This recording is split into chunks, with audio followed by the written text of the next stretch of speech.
Um, Good evening. My name is Kumo. Nice to meet you. What is your name? Obakemwilo is my name. Okay, nice to meet you, Obakemila. So I'm going to be asking you a few questions about Mixed Marriages Act. The first question is, how was apartheid in your view? It was a bad system in that it discriminated against the indigenous people of the land who are in majority, making minority people who constitute about 10% of the population to be superior on the majority, and therefore denying them basic rights as people in society, including justice. Okay. Yes.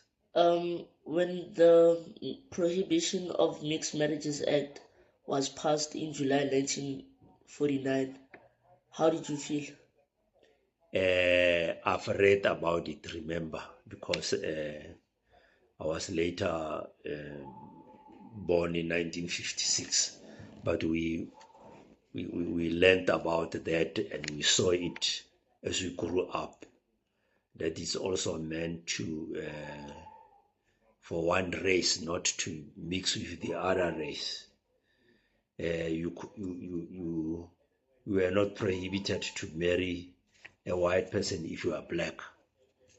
And then neither is Indians also and colors allowed to marry whites, but whites could marry. No, they would also be charged if they married black people. Okay. Yeah, So in terms of what is called Immorality Act.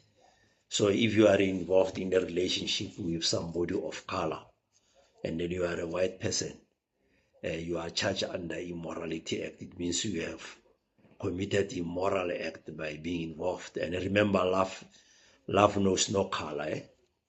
Thank you. Okay, so the next question is, do you think Mixed Marriages Act was a rule that was supposed to be agreed to? It was the Do you think the Prohibition of Mixed Marriages Act was a rule that was supposed to be agreed a to? role.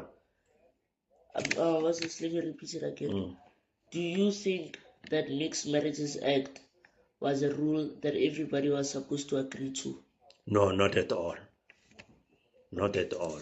It is against the basic human rights as practiced throughout the whole world. Remember that the United Nations, protects the rights of every citizen, every country, every human being. So in South Africa, for them to do that type of a law, it was just not okay. Okay, so the next question is, how did this affect people who wanted to interfere themselves in a mixed marriage? You had to hide yourself. You had to leave the country to go and look for asylum somewhere else. And if you are found that you are involved, you know you will be harassed, you will be jailed. Some of the people were they even lost their lives. Okay, Yeah. so the last question is, how did this rule change people's lives? It affected them severely because you could not integrate. And once when people cannot integrate, it means people are going to be apart. They will never understand each other. In terms of cultural norms and values, languages and groupings and so on, you will not integrate.